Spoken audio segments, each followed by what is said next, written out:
చాలా విలువలతో కూడినటువంటి మాటలు మనం ఎప్పుడు నేర్చుకోవాలి. దేవుడికి స్తోత్రం. చాలా విలువైంది బయట. మనం ఎన్నో వేల కోట్ల రూపాయలు ఖర్చు పెట్టిన వాక్యం మన దగ్గరికి రాదు. ఈరోజు మన దగ్గరికి వాక్యం వస్తుంది అంటే నువ్వు స్వీకరించి అంగీకరించి నవలు చేసుకుంటే ఖచ్చితంగా ఒక సమయాన్న మీరు ఇంకొకరికి చెప్పగలిగారు. దేవునికి స్తోత్రం. వాక్యం అంటే అక్షరము కాదని చాలాసార్లు చెప్పాం. అక్షరము సంపూర్ణ కానీ ఆత్మ జీవింపు చేయి. వాక్యం అంటేనే ఆత్మ. హల్లెలూయా.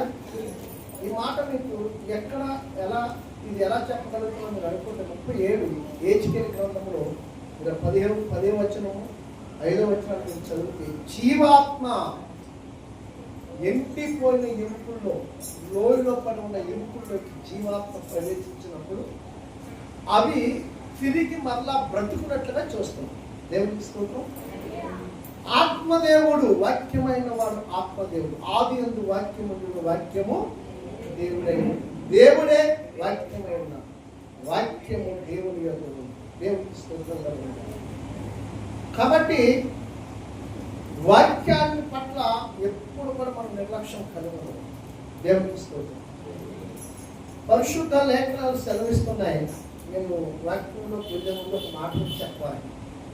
ఆదిలో పరలోకములో ప్రభువును ఆరాధించే వారు ప్రథమ దూత లూసిఫ. హల్లెలూయా. ప్రథమ దూత ఆరాధన చేయట్లో తనకు మించిన ఆరాధకుడు లేడు. అలాంటి లూసిఫర్లో ఏమొచ్చిందంటే గర్వం వచ్చింది. ఏమొచ్చింది?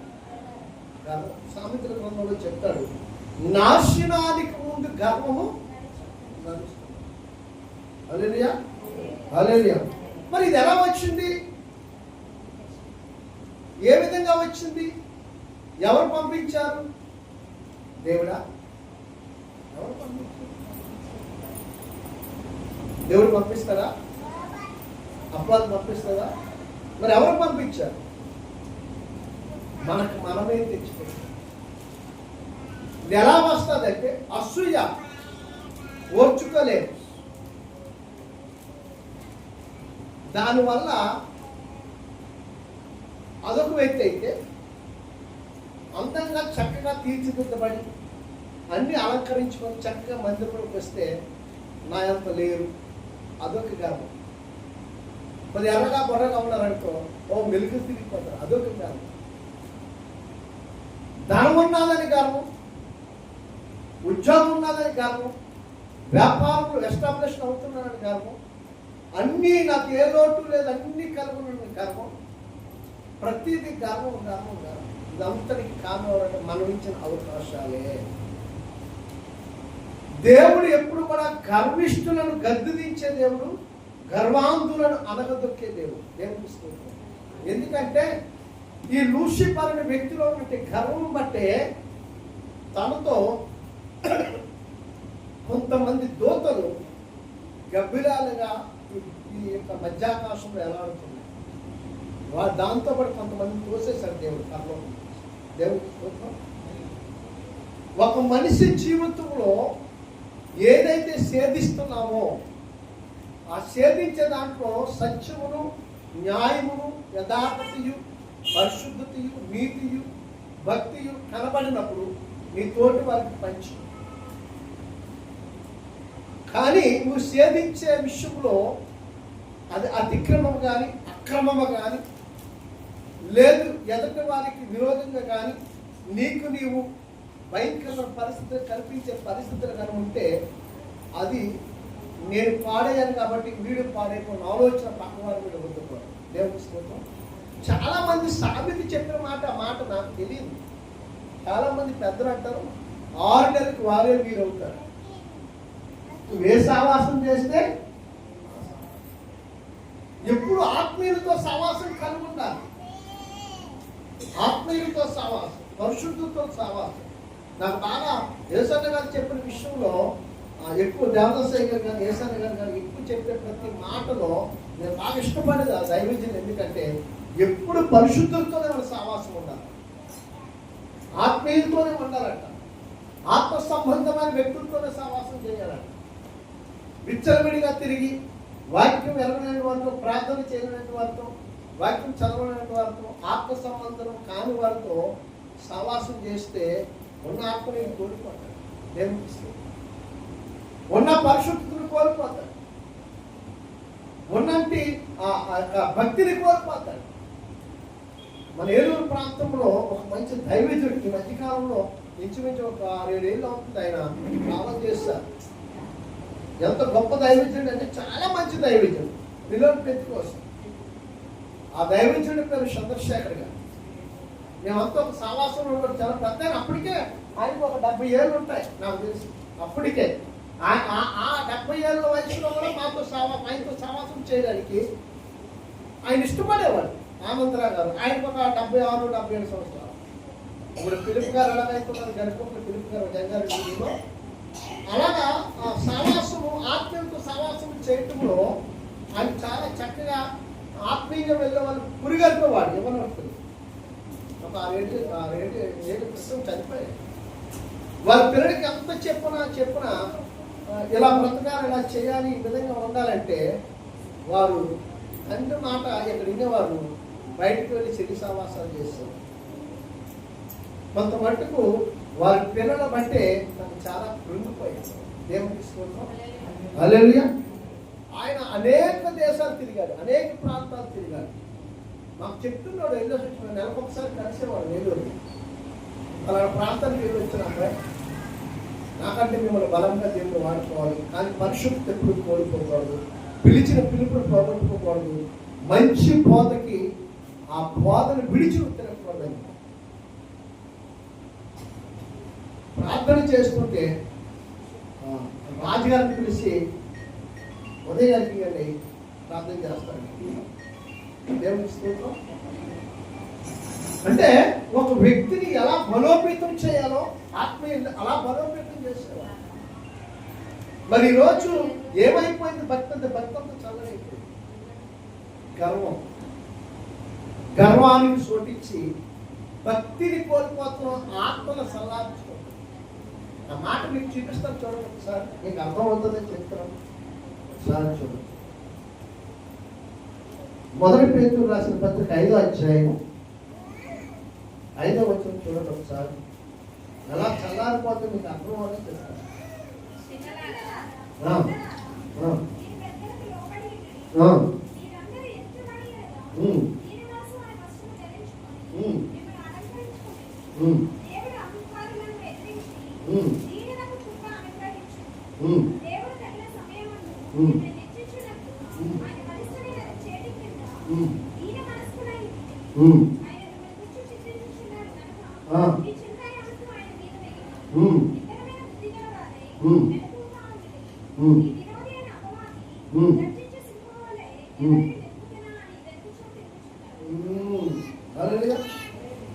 మనలో ఉన్న ఆత్మ సల్లారిపోవడానికి గల కారణాలు ఏంటంటే ఆయన ఇచ్చే ప్రతి మాట ఎంత విలువగా మాట్లాడాడు పరిశుద్ధాత్మ దేవుడు పేతురు గారిలో నుంచి. ఎంత చక్కగా నిన్ను బలపరచాలని, నిన్ను ఎలా హెచ్చించాలి, నువ్వు ఎలా ఫలభరితంగా ఫలించాలి, నువ్వు ఏ రీతిగా వర్ధిల్లాలి, నువ్వు ఎలా ఆశీర్వాదం పొందాలి అని ఆయన ఎంత ప్రయాసపడితే మన ఆత్మను నాశన కోపంలో తీసుకెళ్ళిపోతున్నాం. గర్వానికి చూపించి సారి మన వెనక తిరిగి చూసుకుంటే మన ఇంకేముందంటే ఏమీ లేదు. మన నీడ మనకే కనపడదు, ఉంటుందా? వెనక తిరిగి చూస్తే మన నీడ మనకే కనపడలేనప్పుడు దేని చూసి మనం అతిశయపడుతున్నావు, దేని చూసి గర్విస్తున్నావు అంటే అర్థం కాని పరిస్థితి. నువ్వు అతిశయపడు, క్రీస్తునందు అతిశయపడు. ఎందుకు క్రీస్తునందు అతిశయపడాలంటే ఏమీ లేని నీకు విలువనిచ్చాడు. హల్లెలూయా. విలువ లేని నీకు విలువని పెంచాడు, అందుకు ఆయన దేవునికి స్తోత్రం. ఏ విలువిచ్చాడు తెలుసా? తెలుసా? పాపం అనే కోపములకు దిగజారిపోతున్నట్టు నీ జీవితంలో కొలసి 1:12-13 వచనాలు రాయబడి ఉంటారు. పాపం అనే అంధకారములకు దిగజారిపోతున్నట్టు మన జీవితంలో, లేకపోతే నా జీవితంలో, నీ జీవితంలో ఒక వెలుగును పుట్టించాడు. చీకటిని దూరపరిచి వెలుగుని కలుగజేసి రాజ్య నివాసులుగా ఉండటకు, అంటే తన అద్వితీయ కుమారుడు యేసుక్రీస్తు ప్రభువుతో సమానంగా ఉంచుటకు. ఇంకా మీకు అర్థం కావాలంటే రోమిలికి రాసిన పత్రిక 8వ అధ్యాయం 28, 29, 30, 31 మీరు చూస్తుంటారు. తన కుమారుడితో సారూపము కలుగుటకు, తన కుమారుడిలో జ్యేష్ఠుడు అన్నట్లుగా, అంటే అన్నిటి ప్రథమగా నూతన పరచాలి. ఎక్కడ మన దేహంలో ఏ మూలం కూడా కొంచెం కూడా గర్వం కనపడకూడదు. ఏ చిన్న దేని చూసి మనం గర్వపడాలి, దేని చూసి మనం అతిశయించాలి అని ఆలోచన చేసుకుంటే నాకు తెలిసి జీరో, ఏమీ లేదు. ఎందుకో భక్తులు నిజంగా అందరికీ రాదంటారు ఆ ప్రత్యక్షం. సత్యని శాపకాన్ని విలువ ఉందని కానీ సత్యం మనకి విలువ లేదు. మనుషులు చస్తే కోడి చచ్చిన విలువ ఉంది.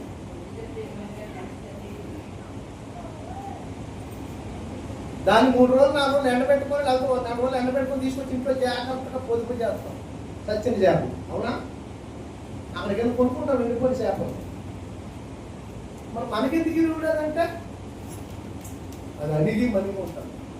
మనం అణిగి మణిగి మనం తగ్గించుకోం.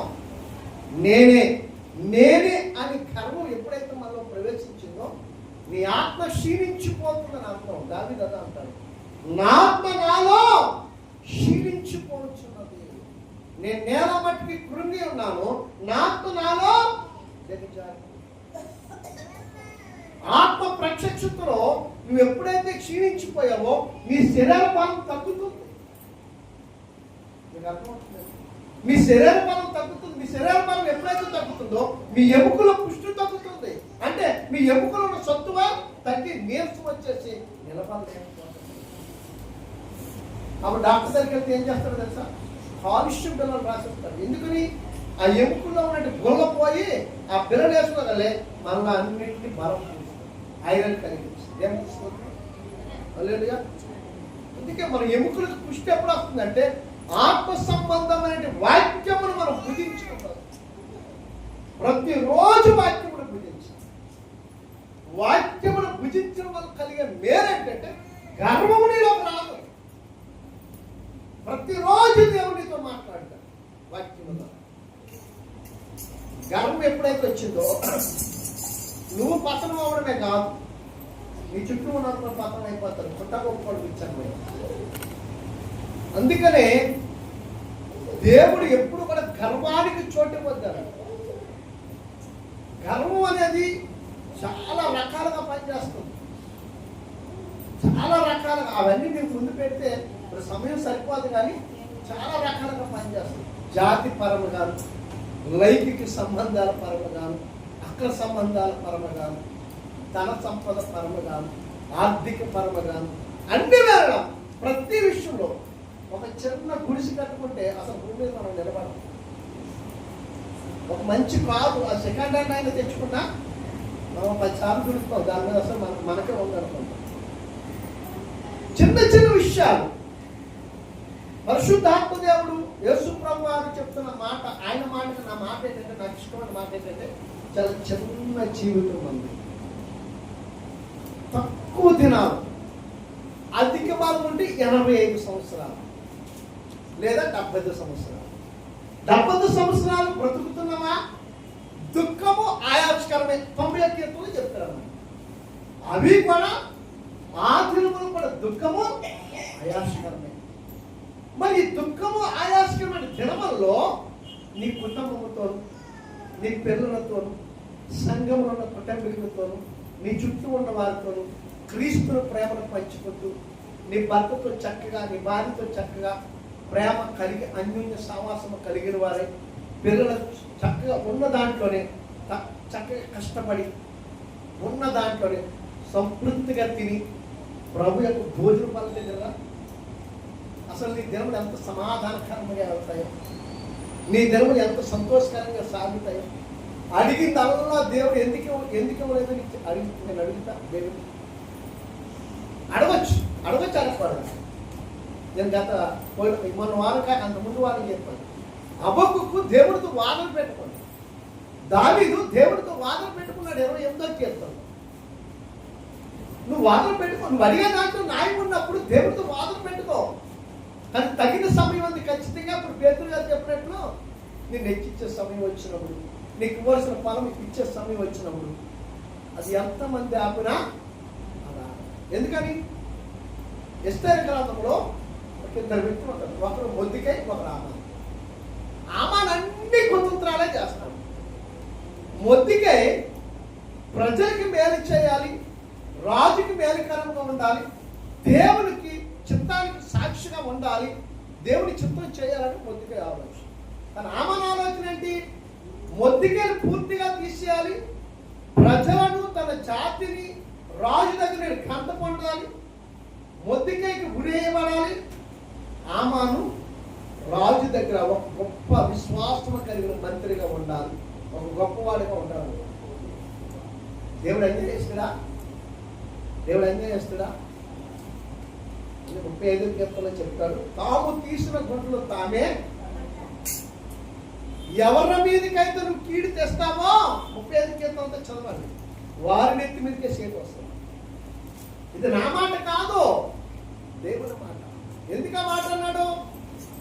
నీవు అసమాసైన వ్యక్తివి కాదు. ఇది గుర్తుపెట్టుకోవాలి. ఫస్ట్ నువ్వెవరో గుర్తుపెట్టుకోవాలి. నువ్వు క్రీస్తు స్వరూపము, క్రీస్తు రక్తంలో కడగబడ్డావు, క్రీస్తు ప్రాణం పెట్టి కొనబడ్డావు, క్రీస్తుని రక్షించుకున్నాడు, క్రీస్తులా ఉండాలని ఆయన ఆశపడుతున్నాడు. క్రీస్తు వల్లే నెమ్మదితో కూడిన ప్రేమానురాగాలు ఈ భూమి మీద సమస్తము పగను చల్లార్చి, సమస్త దోషములు పగను కలహములన్నీ చల్లార్చడానికి ఆయన ప్రేమతో నీవు అనేకులు ప్రేమించి రక్షించడానికి నిన్ను ప్రేమించి నీ కోసం ప్రాణం పెట్టాడు.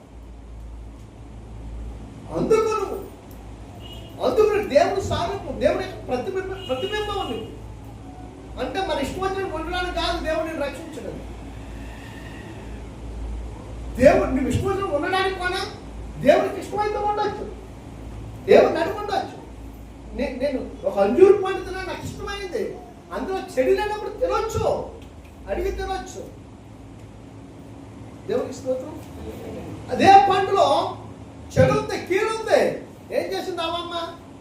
చక్కగా తిని దోశలు వేసుకుని వచ్చి పక్కన యజమానికి ఇచ్చిందా? ఏమైపోయింది కుటుంబం? అప్పుడు దాకా చాలా అన్యోన్య సావాసం కలుగున్నారు భార్య భర్తలిద్దరు.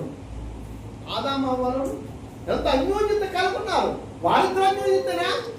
సృష్టిలో ప్రకృతిలోని ప్రతి పాకే పురుగులతోను, ఎగిరే పక్షులతోను, భూజంతువులతోను,